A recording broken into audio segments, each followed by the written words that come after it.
Il y a quelque chose qui m'intéresse dans tout ce que tu as dit. Enfin, tout est intéressant, mais il y a une chose qui m'interpelle encore plus. Merci. Mon Merci. cher Cyril, bah oui, mais c'est la vérité. C'est que tu dis les quatre hommes sont pas si loin que ça les uns des autres. Ça veut dire que Romain Bardet, il peut encore bousculer la hiérarchie. Alors, on va pas prendre pour exemple le classement général du jour parce qu'il est encore en 6e position, mais parce que finalement les écarts sont pas énormes en tout cas entre le podium et sa 6e position. Il peut encore bousculer la hiérarchie. Il peut, selon toi, aller chercher peut-être une victoire sur ce tour?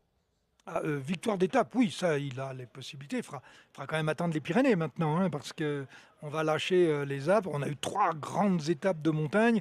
On va retrouver un petit peu le domaine des punchers et des sprinters, même si on ne l'a pas souligné encore. Mais de nombreux sprinters sont passés à la trappe et vont donc Ah oui, on va en parler, justement après. vont rentrer chez eux demain matin.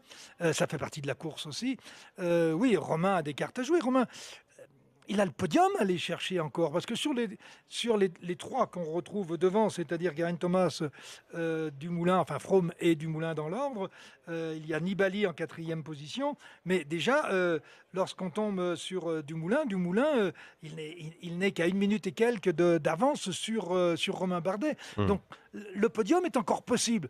Alors, on peut rêver, mais à 3 minutes, il faut rester un petit peu pragmatique quand même. Ouais, mais finalement, il y a Cyril, des circonstances de course qui pourraient faire que... c'est 3 minutes sur Geraint Thomas, mais c'est finalement que 1 minute 20 sur Christopher Froome qui est deuxième du général. Je sais pas si tu te souviens la façon dont Adam Yates a craqué, Simon Yates pardon, a craqué sur le dernier Tour d'Italie. Pourquoi Geraint Thomas, par exemple, ne craquerait pas sur une 3e semaine? Parce qu'il est dans l'équipe Sky.